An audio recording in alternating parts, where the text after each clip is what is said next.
통찰은 관찰에서 나오고 관찰은 관심에서 시작됩니다. 당신의 관심이 통찰로 이어지는 곳. 세상의 모든 지식 언더스탠딩. 그거 봐요. 세상은 비슷하죠 다. 그래서 이제 우리 옛날 집 같은 경우에 보면 그 담에다가 그 병 깨가지고 뿅뿅 알아요? 이렇게 뾰족뾰족 올라오는 넘어오지 말라고.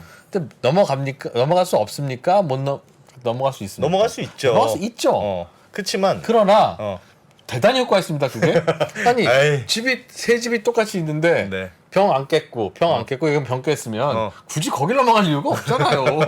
어차피 한 번 넘어가는 수고를 한다면 조금이라도 편한 데 넘어가는 게 도둑 입장에서도 좋으니까 그 병을 깨서 이렇게 뾰족 해놓는 이유는 아니 그럴 수도 있잖아요. 병이 있으면 이 집은 뭔가 지켜야 될 소중한 게 많은가 보다.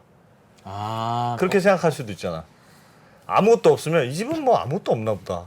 그런가 또? 모르겠습니다. 잘 모르겠네. 네. 아무튼 자. 사례들 중에 혹시 아까 그 파키스탄 지역 주민 갈등 같은 경우에는 제가 듣기로는 이건 지역 주민이 약간 땡깡하시는 것 같고 또 어떤 거 보면 이거는 환경단체가 합리적인 주장하는 건데 우리가 좀 실수했네. 어떻게 이거 수습하지 하는 경우도 있을 것도 같은데 혹시 그런 쪽은 없습니까? 뭐 환경 단체의 갈등이 있는 경우도 있지만은 저희가 이제 사회적인 사실 이제 보면 환경적인 것도 있지만 아까 저희 팀이 환경 사회 팀인데 이 환경적인 건 사실 뭐 어떻게 보면은 그런 기술적인 부분은 해결이 사실 좀 용이한 편이에요. 배출 물질이 많이 나온다든지 아니면 아까 뭐 생태계 위험이 있다면 돈을 투입을 해서 없애면 되니까 복구 계획을 만들지. 사실 그런 거는 그렇게 골치 아프진 않은데 이제 사람이 연관이 되는 게 사회 쪽이 이제 많이 오히려 예를 들어서 아까 뭐 이주 문제라든지 제일 골치 아픈 게 이주 문제라는 이제 토착민 문제가 있거든요. 토착민은 원주민 그 동네에서만 살고 있는 말 그대로 원주민이나 토착민 이렇게 표현하는데 그런 문제들이 이제 저희가 제일 골치 아픈 게 그런 상황. 예를 들면 그 프로젝트를 해야 되는데 거기 살던 사람들 다 이주를 시켜야 되는. 그러면 진짜 댐 지어놓고 수몰되고 하는 경우가 맞습니다. 그런 경우가 저항하겠죠. 수력 발전 케이스가 상당히 그래서 어려운 케이스고요. 이주민이 발생을 하면은 사실 이주라는 게 어떻게 보면 그런 그 해당 국가에 보통 법이 다 있잖아요. 법에서 그 법에 따라 진행을 하는데 아까 이 대표님께서 말씀하신 것처럼 보통 그 개발도상국에서 진행을 하면은 그 법이 좀 느슨하거나 아니면은 거기 법에서 집행을 할 때 여러 가지 문제가 많이 발생을 해요. 특히 뭐 공산국가라든지 아니면 훨씬 더 그런 데서는 강제적으로 할 때가 있기 때문에 그리고 또 사업주 같은 경우는 정부의 눈치를 봐야 되기 때문에 그 정부의 뭐 개발권이나 허가권을 따내야 되기 때문에 감히 거기 이래라 저래라 할 수도 없는 경우고 저희는 근데 국제 기준에서는 사실 요구하는 사항은 그냥 피동적으로 그 나라가 하는 대로 두라는 건 아니고 할 수 있는 만큼을 하라는 거죠. 국제 기준에 맞춰서 그 정확하게 보상 금액도 산정을 하고 정확하게 그 보상 금액을 또 산정하고 그 대상도 파악을 하고 주고 또 제일 중요한 게 사후 관리를 하라는 거예요. 그 사람들이 그 보상을 받아갖고 그냥 뭐 다 돈을 흥청망청 써버린다든지 아니면 마약을 한다든지 뭐 이런 경우도 많이 있는데 그렇게 하고 파탄이 되면 안 된다는 거. 그 사람들의 그 삶의 질을 유지하는 걸 저희가 계속 관리를 한다는 게 이제 국제 기준인데 사실 이 경우는 상당히 힘듭니다. 어떻게 하는지 좀 예를 들어서 이제 베트남 같은 경우에서 사업을 했을 때가 있을 텐데요. 베트남 같은 경우 저희가 좀 놀랐던 게 저희랑 그 사고방식 유교 사고방식 상당히 비슷하다면서요? 비슷해요. 그래서 그들에게 돈을 주면 제일 먼저 하면은 시골에서 가면 제일 먼저 하시는 게 집을 지어요. 이 집과 토지에 대한 애착이 상당히 강하더라고요. 어디 가면 이 이주를 시키면은 이게 그 보상 금액도 이제 정부에서 정한 딱 금액 딱 그거밖에 안 나오는 거고 이 사람들이 가면 집을 엄청 멋있게 다른 동네 가서 엄청 멋있게 짓고 돈을 다 써버리는 거예요. 그다음에 이제 자기의 원래 그 농사 지었던 땅도 다 이제 스몰 뺏기고? 됐거나 없는데 음. 돈을 다 써버리니까 이제 인컴도 없어지고 수입도 없어지고 애들은 이미 돈이 좀 생겨갖고 일도 안 하고 청년들이 일도 안 하고 오토바이 타고 마약을 한다든지 그런 문제가 많이 발생을 하더라고요. 저희가 그런 케이스를 이제 보면서 상당히 많이 봤거든요. 그래서 국제 기준에서는 그런 것들을 하지 말고, 그러니까 돈을 일시금으로 주는 거를 지향을 하고 하지 말고 가급적이면 이 사람들의 생계 터전을 마련해 주라는 건데 사실 그러게 저희가 뭐 여러 가지 시도를 해봤자면 상당히 좀 어려웠었어요. 말 그대로 이런 베트남이라든지 정부 그 규제가 강한 데선 무슨 감히 너희들이 외국인들이 와서 이래라 저래라냐, 우리 딱 정한 대로 이렇게 하고 얘네들만 이런 식으로 사업을 하면 우리나라 다른 발전 그런 계획들이 이렇게 있는데 안 좋은 선례를 남긴다, 절대 못한다라고 해서 뭐 못한 경우도 사실 좀 있거든요. 그럼 어떻게 해야 돼요? 그걸 이제 저희는 이제 모니터링을 하면서 계속 이제 그 보고서는 또 이렇게 수치를 하고 인터뷰도 진행을 합니다. 그래서 과연 몇 명들이 이게 보상을 받았는데 이 사람들은 지금 현재 뭘 하고 있고 뭐 어느 정도 만족도가 있는지 그런 것도 체크를 하고 있는데요. 사실상 어렵습니다. 상당히 어렵습니다. 이주를 시키는 게 약간 이상과 현실의 괴리라고 할까요? 뭐 국제 기준이나 이런 것들은 그 사람들이 뭐 이주한 다음에 계속 삶의 그 질을 유지하고 잘 살아야 된다고 하라고 우리 보고 욕을 하지만은 현실적으로는 그런 게 참 어려운. 그럼 그 말씀은 예를 들면 이주를 시키기 위해서 돈을 많이 준다고 해서도 해결이 안 된다는 뜻이네요. 그렇죠. 사실 그 원칙에서는 돈만 주지 말라는 거고 직업 훈련을 해준다든지 아니면 새로운 그 직업 전을 마련해 주라는데 사실 그게 말이 쉽지 그렇게 아무리 직업 훈련을 하더라도 이 사람들 돈을 일시금을 많이 받았으면은 일을 안 해요. 일을 안 하고 국가가 해야 될 일을 왜 자꾸 기업 보고 하라고 그러지? 그 전형적인 후진국 현상이에요. 아니 물론 수몰된 지역민들의 삶의 터전을 잡아주는 건 필요하고 필요하죠. 그들의 삶을 망치면 안 되죠. 그러면 법을 만들어서 댐을 여기다 지었어? 그럼 뭐 세금을 내, 특별 세금을 내. 그래 열심히 댐 지어 한 다음에 이 돈으로 정부가 무슨 레크레이션을 하든 에듀케이션을 하든 하는 거지.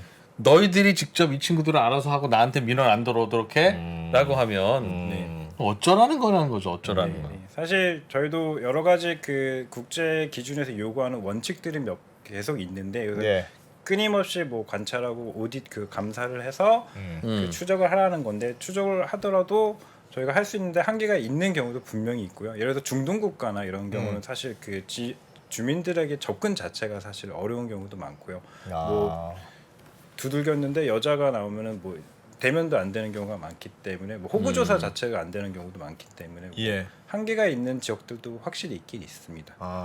그리고 이게 뭐 반드시 저희가 이상과 현실은 좀 괴리가 있다는 거였고요. 진짜 어려운 일.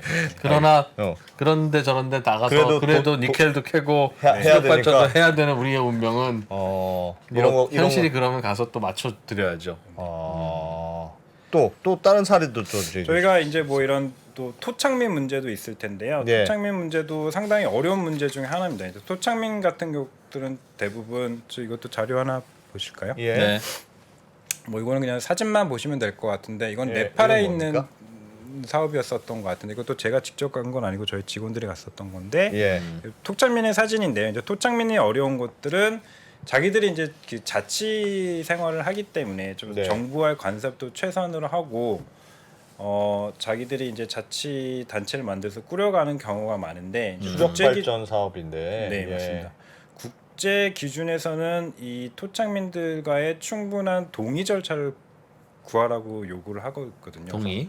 동의도 원칙이 있어서 뭐 사전에 뭐 강압도 없고 뭐 아주 선제적인 동의를 구해야 되고 충분한 뭐 정보를 제공해야 된다. 몇 가지 원칙이 있습니다. 근데 이것도 상당히 어려운 게 어떤 케이스가 있어서는 저희는 이제 충분히 어떤 이 토착민 대표 회의체를 선정을 해서 충분히 사전에 그 정보를 많이 제공했고 동의를 했다고 생각을 해갖고 진행을 했는데 나중에 소송 같은 게 이제 오는 거예요. 아이고. 마을에서 나는 모르는 일이다. 이게 그런 거 이렇게 되면 우리가 생각하기에는 이게 대표성 있는 사람과 다 그 협상을 했고 했는데 뭐 동네에서 다른 옆 동네에서 나는 모르는 일이고 나는 뭐 전혀 보상이 받지도 않았다. 그런 일도 그런 일도 왕왕 있을 수 근데 이 사진을 봐서는 여기 무슨 아무것도 물이 없는 것 같은데 여기서 수력 발전을 해요? 아니 이거 산중인 것 같은데. 이제 저게 수몰이 되겠죠. 그렇죠. 예. 땀을 여기서 어딘가에 이제 만들면 저렇게 물과 관계없는 그 마을이 여기가 수몰이 되는 그렇죠. 거예요? 물 밑으로 들어가죠. 아 그런 컨셉이다. 네네. 이게 뭐 아까 말씀드린 것처럼 어떤 뭐 공산국가 베트남에 가면은 이게 다 인원들도 파악돼 있고 뭐 강제적인 이동이 가능한데 여기 독립적인 생활을 하고 있고 독립적인 문화가 있고 자기 터전이 깊게 뿌리 박힌 마을이라고 하면은 사실 이주 자체도 상당히 힘들고 뭐 협상도 되게 힘들 수도 있고 뭐 이게 저희는 저희 생각에 충분히 대표성 있는 사람과 했다고 생각을 했는데 네. 나중에 그분이 뭐 아무것도 아니었다 뭐 이렇게 될 수도 있고. 아니 우리나라에서도 둔촌주공에서 그런 일이 벌어지고 있어요. 맞습니다. 이분이 위원장이라고 해서 계약도 하고 나면 네, 또 다른 분들이 나와서 이분이 위원장 아니라 거의 뭐 제가 볼 땐 비슷한 사람 사는 데가 비슷하죠. 뭐 야. 비슷한 일이 많이 벌어지는데 보통 이런 데는 당연히 댐을 지으면 수몰이 될 텐데 네. 이분들과의 협상 내지는 이분들의 동의를 너희들이 알아서 받는 조건으로 공사를 한다. 이게 스탠다드입니까? 네 맞습니다. 이게 사업주가 물론 그 정부들 이게 가끔 이제 개발도상국에서 정부 주도로 이제 이주를 하게 되면은 강압적인 그런 이주가 되죠. 강압적인 이주가 되기 때문에 이게 충분하게 이 사람들이 인지를 하고 또 나중에 이익이 났을 때 공유된다는 것도 이제 그거를 또 협상을 통해서 그 공유할 수 있는 그런 장치를 또 마련을 해야 되는 거고요. 네. 이 사람들이 그 중요한 게 이주를 하면서 이 사람들이 뭐 삶의 질이 나빠지지 않는 게 제일 중요한 원칙이라고 합니다. 사업하기 요즘 되게 합의 안 되면 결국 댐 못 짓는 거네요. 계약금은 치르고. 그럴 수도 있죠. 예. 근데 이 과정이 상당히 어려운 과정이고 이 사업주들도 되게 골치 아파하는 과정이고 그래서 이 사실 사업 선정할 때 이런 것들이 많이 고려가 됩니다. 그래서 뭐 이주민이 발생을 하든지 아니면 토착민이 인근에 있든지 영향을 받는 사람도 있다든지 문맹률이 어떻게 되는지 뭐 이런 것들 다 공유를 하는. 예전부터 이런 일종의 분쟁 사례, 네네. 여러 가지 환경적 요인이나 이렇게 지역에서 반발하거나 이런 사례가 더 많아지는 추세입니까? 아니면 그 전에 사전 스크린ing으로 좀 줄어드는 게 더 많습니까? 줄어든다고는 볼 수 없고. 네, 줄어드는 건 볼 수 없고 그래서 저희도 이제 뭐 해외 진출 사례가 늘면 늘수록 이제 사례들이 이런저런 일들이 늘어는 가고 이제 물론 저희 기업들도 뭐 단연간의 이제 경험을 통해서 이 수력 발전도 예전에도 붐으로 확 갔다 요즘 또 많이 또 안 가는 추세고 그래서 아뜨 하는 경우도 안 하시고 중동도 플랜트 많이 하셨다 요즘 아뜨해서 좀 안 하시고 뭐 약간 그런 것들이 있지만은 그래도 늘 또 새로운 데로 가시면은 또 그쪽에서 또 문제가 생기는 컨트롤 리스크. 그러면 제일 걱정하시는 건 예를 들면 아까 전에 평판 리스크 얘기하셨는데 예를 들면 여기서 좀 나쁘게 예를 들면 좀 악덕인 것 같아 밀어붙여 그냥 그렇지. 야 그냥 밀어붙여 예를 들면 했다고 해봐요 뭐 설득해서 잘 되면 제일 좋지만 야 밀어붙여 그냥 쫓아내 우리나라로 지금 옛날 용역 깡패 불러가지고 그런 식으로 했다고 해봐요. 그랬을 때 걱정하는 건 이 지역에서나 국제사회에서나 야 너희가 어떻게 이렇게 할 수 있니 나쁜 놈들 돈 뱉기 모르는 놈들하고 뭐 무슨 대서특필이 됐다 그런 걸 두려워하는 겁니까? 그러니까 그 어떤 수준이 있을 텐데 두려워해야 될 대상이 뭐예요? 그러니까 사업자나 은행 입장에서 또 그 한 가지로 딱 특정되는 건 아닌 것 같고요. 다 그 다양하게 있는 것 같습니다. 그래서 그런 평판 리스크도 물론 중요하지만은 그런 뭐 스트라이크가 발생을 한다든지 아니면 뭐 주주들이 운동을 해서 뭐 그 지분 철회를 한다든지 아니면 그 물건들을 사가는 오프테이커가 이제 나는 더 이상 너희들랑 거래를 안 하겠어. 그래서 사업성 자체가 좌초돼서 이제 이 자산이 좌초되는 경우도 있을 수 있기 때문에 둘 다 이제 사업성과 평판 우리 금융기관의 평판 둘 다 걱정을 하는 거죠. 나라별로 예를 들면 베트남도 있을 거고 뭐 인도네시아도 있을 거고 파키스탄도 있을 거고 그 나라에 돈은 없으니까 우리나라 기업이 와서 좀 해줘. 돈도 너희들이 갖고 와라는 프로젝트일 테니 대체적으로는 저개발 국가일 가능성이 높은데 나라마다 그래도 이 나라는 좀 합리적으로 말이 통해. 그런 데도 있습니까? 야, 이 나라는 진짜 답이 없다. 다음엔 들어가지 말자. 네. 업계에서는 그런 거 있을 것 같은데. 그래도 예.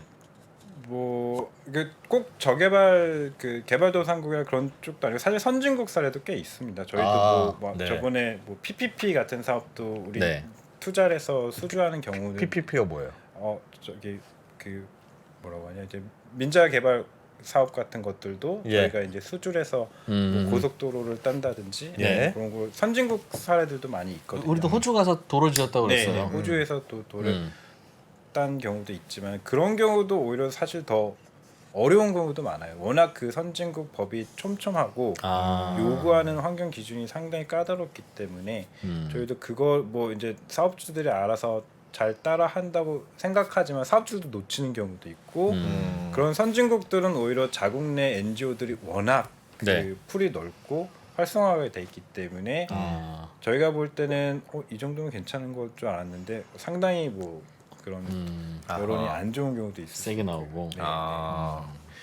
뭐 어려운 어려운 나라들은 아무래도 아까 말씀드린 것처럼 그 파악이 잘 안 되는 나라, 그 지역 주민 수도 자체가 파악이 안 되는 나라. 그러니까 뭐 중동에서 외딴데 플랜트를 짓거나 뭐 그렇게 한다고 하면은 그 동네에 몇 가구가 살고 있다든지 뭐 이동이 뭐 유목민이 산다든지 이럴 때 파악이 안 되는데 우리는 또 그거에 대해서 파악을 요구를 해야 되고 또 조치를 요구할 때 그렇군요. 네, 아무래도 인프라가 좀 안 된 데가 더 어렵게 나옵니다.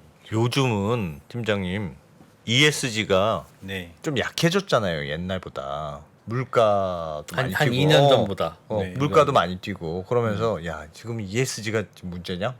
당장 먹고 사는 게 중요한데 뭐 이런 분위기가 좀 있는 것 같은데 그래서 한참 다른 시중은행들도 우리도 ESG에서 그런 거 뭐 환경 파괴하는 데는 돈 안 빌려줘 뭐 이렇게 한참 하다가 야 그렇게 다 따지면 뭘 빌려주냐 하고 요즘은 그게 좀 약해진 것 같은데 그렇게 보는 게 맞습니까? 아니면 어떻게 봐야 됩니까? 그게 뭐 체감적으로 이제 한참 그 뭐 기사라든지 뭐 미디어에 ESG라는 단어가 노출되는 게 이제 빈도수가 뭐 2년 전에는 엄청 많았다가 요즘 사실 줄었잖아요.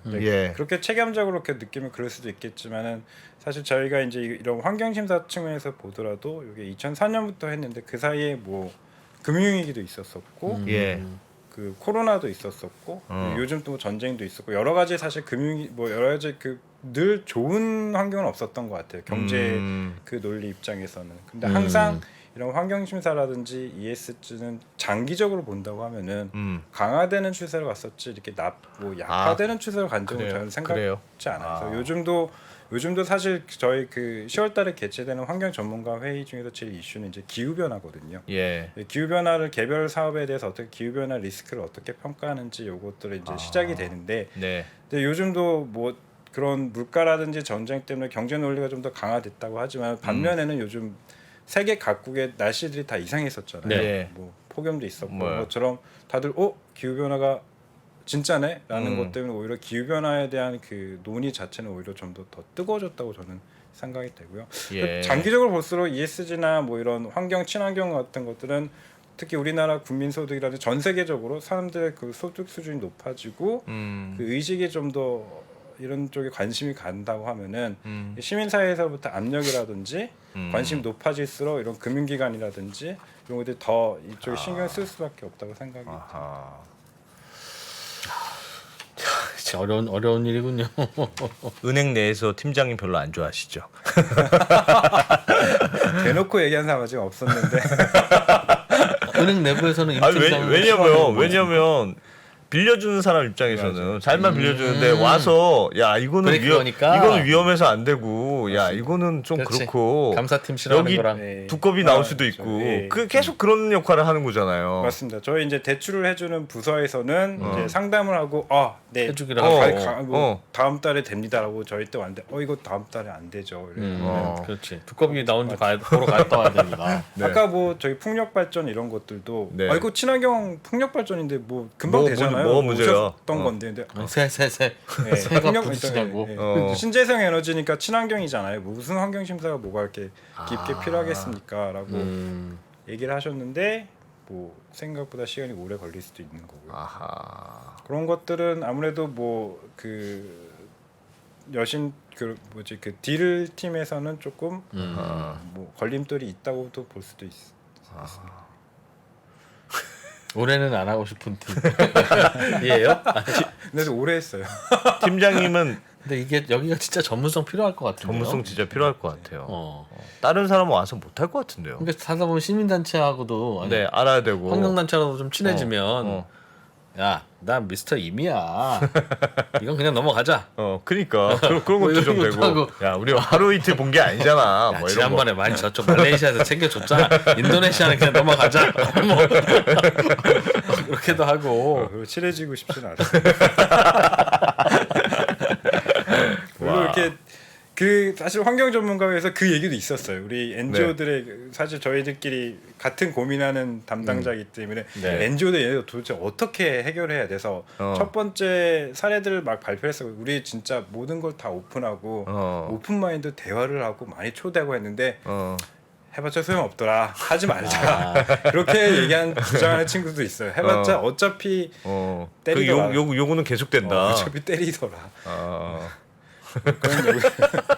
근데 이게 이렇게 복잡하고 그 투명성이 떨어질수록 그 나라 프로젝트에는 숨은 비용이 생기는 거예요. 그렇죠. 비용이 늘어나는 맞습니다. 거죠. 그러니까 200만 불이면 될 만한 프로젝트도 저거는 300만 불 들어갈지도 몰라. 저 나라에서 300만 불 이상을 뭐 어떻게 뽑아낼 수 있는 방법이 아니라면 우리 하지 말자. 그러니까 경쟁이 떨어지고 그러니까 비싸게 할 수밖에 없고 결국은 그 나라 국민들이 비용 내는 거죠.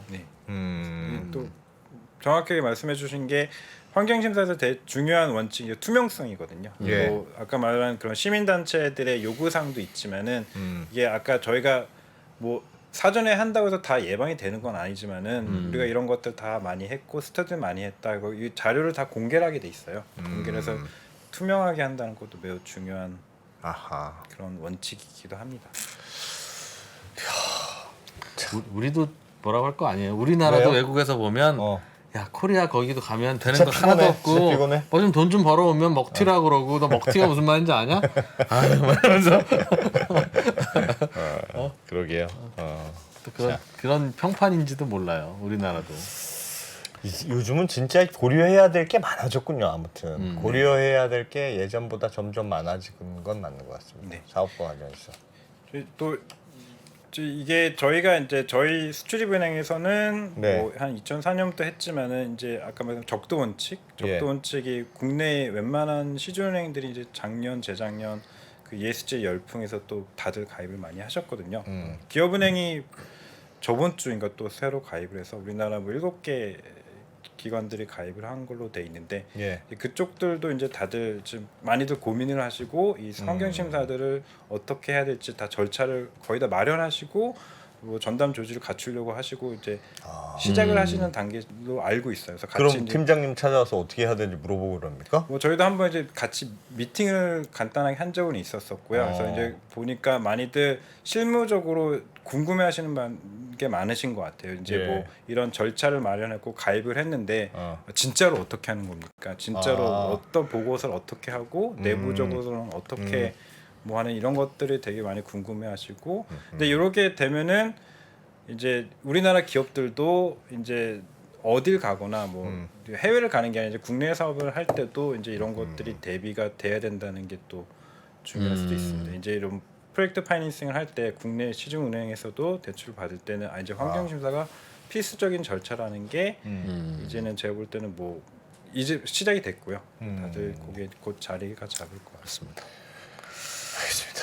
이거 갖고 오신 사례 중에 소개는 잘 못해드렸지만 쿠웨이트 LNG 터미널 사업에서는 그 사업하는 건설하는 주체가 뭐 임금도 잘 안 주고 숙소도 뭐 불결하게 하고 네. 전반적으로 근무 환경이 나빠서 네. 잘못하면 이거 고발당하고 그러면 큰일 날 것 같으니까 네. 이걸 가서 야, 똑바로 제대로 하고 근로자들 월급 많이 잘 주세요 라고 지도를 했다는 거예요. 근데 아마 제 추측으로는 굳이 나가서 이렇게 하시는 이유가 평판도 있지만 이러다가 이게 문제가 돼서 이 나라 정부가 야 너희들 가 라고 하면 우리 그동안 쏟아부은 돈은 떼이는 거잖아요. 그러니까 우리는 채권 관리 차원에서도 이걸 봐야 되는 건데 궁금한 건 건설회사가 여기 가서 하고 돈은 수출입은행이 됐을 거 아니겠습니까? 네. 그럴 경우에 만약에 문제가 생기면 네. 나와서 우리는 수출입은행은 어쨌든 건설회사한테 돈 빌려준 거니까 끝까지 추심을 해요? 아니면 이거는 건설회사는 뒷얘기 잘 모르는 겁니까? 즉 왜 이 친구들은 이런 리스크 관리를 안 할까? 무슨 예, 알겠습니다. 예, 저희가 차주들은. 사실 그 건설사한테 직접 돈을 주진 않고 예. 이제 그 사업주에게 돈 줘요. 만약에 우리나라 뭐 건설사가 뭐 아까 쿠웨이트 터미널 사업을 수주를 했다고 하더라도 예. 그 우리나라 삼성에서 수주를 했다. 삼성 무선에서 수주를 했다고요. 삼성무선에 직접 주는 게 아니라 이 쿠웨이트 사업주에게 돈을 줘갖고 이 나중에 그 대금을 줄 돈을 주는 거거든요. 나중에 이게 돈이 이쪽으로 흘러가는 거기 때문에 예. 이거에 대한 저희가 장치는 있는 거죠. 그래서 이쪽에 안 지키고 있다고 하면은 돈 안 주는 거예요, 안 아예. 줄 수도 있는 그 장치는 돼 있습니다. 예. 그리고 사업주한테도 돈이 더 이상 저희가 대출이 이제 한 번에 일시불에 나가는 것도 아닐 수도 있기 때문에 더 이상 이제 추가 인출을 막을 수도 있는 거고요. 아니 그렇긴 저기- 한데 그 건설사 그러니까 예를 들면 삼성물산이면 삼성물산 거기다 얘기해도 되잖아요. 그러니까 네. 거기다 야 너희가 좀 관리 좀 잘해. 근데 왜 자꾸 이런 거 자꾸 고발 들어오게 만들어? 보니까 네. 니네가 잘못한 것 같네. 네, 맞습니다. 가서도 그렇게 그렇게도 하고. 네, 그렇게도 하고. 예, 저희 대주단한테 이미 기회 들어왔다는 거는 다 그쪽에 다 얘기가 된 상태인 다음에 그게 해소가 안 되기 때문에 대주단한테까지 오는 거예요. 전주한테까지 오는 거죠. 그럼 전주가 나가서 야 너희 개판으로 했구만 하면서 이제 이게 한번 쫙 분위기 잡고 하는 거군요. 잘 현지 상황 잘 모르고 어떤 리스크가 있는지 잘 모르니까 대강 하는 모양이네요. 알겠습니다. 야, 수출입은행은 저는 입사가 어렵지 그 뒤에는 되게 쉬운 곳인 줄 알았는데 부서에 따라서 네. 만만치 않은 경우가 와. 많네요. 그래서 출장을 좀 생각보다 좀 신기한 데도 많이 갔었던 것 같아요. 오지로도 많이 가고 예. 그런 뭐 수력 발전 같은 것도 저는 그쪽 경험이 많지 않은데 그쪽 팀원들은 수력 발전이 건설 전에는 워낙 오지에 있으니까 그렇죠. 예. 이게 뭐 비행기 타서 가고 호텔에 좋은데 묵고 이런 데가 아니라 보면 저희가 이제 사이트로 가게 되면은 오토바이 뒤에 매달려서 뭐 몇 시간 간 다음에 스몰 예상 지역으로 가야 되잖아요. 그죠. 컨테이너에서 자고 목이랑 뜯기고 뭐 그런 경우도 많았었고요. 근데 사이트가 이제 건설 예정 지역 같은 거면은 뭐 사망 항복판을 계속 가서 딱 갔는데 서른 시간에서 갔는데 아무것도 없고 그냥 여기입니다라고 할 때도 있고. 팀원들 다 공대입니까? 네, 그렇습니다. 공대는 오토바이 잘 탑니까? 왜 굳이 공대를? 이거 뭐예요? 인사를 한번 얘기해줘야 될 것 같아요. 공대가 잘할 것 같다고 생각했대. 이상한 편견인데. 알겠습니다. 시간이 좀 많이 됐네요. 야, 신기한 진짜. 수출입은행에 입사하면 이런 일들도 하게 됩니다. 네. 오지 탐험에 아주 적합한 은행. 야, 우리가 돈 빌려주고 이런 것까지 챙겨야 되고 그 나라는 뭐 하는 겁니까? 고맙습니다. 네. 예, 말씀 잘 들었습니다. 수출입은행 환경사회심의팀의 임동준 팀장님 고맙습니다. 고맙습니다. 감사합니다. 바로 네. 주말 잘 보내시고. 주말 잘 보내시고요. 네. 글로벌 라이브 바로 이어가겠습니다. 네. 어디 가서 고맙습니다. 이런 얘기 듣겠습니까? 네, 저희는 뭐 실버 버튼 받은 언더스탠딩이니까. 우리 마우스패드 다시 한번 보여드려야지. 네. 자, 고맙습니다. 고맙습니다. 여러분 덕분에. 신고가에 5만 원 돌파할 때 5만 원에 따라 살 수 있나요, 우리? 내가요? 5만 원이 다시 내려가서 2만 원까지 와서 2만 원 떨어지면 신저가예요. 거기서 공모해서 쓸 수 있나요? 주식시장에 절대 변하지 않는 것이 두 가지 있습니다. 주가의 기본적인 움직임 그리고 투자하는 사람들의 심리입니다. 내가 팔면 오르고 사면 떨어진다고요? 주식에 대한 공부가 모자라서가 아닙니다. 주가를 만드는 투자자의 심리를 모르기 때문이죠. 하락장의 공포를 이기는 5가지 실전 투자 심리 전략. 박병창의 돈을 부르는 매매의 심리에서 지금 확인하십시오.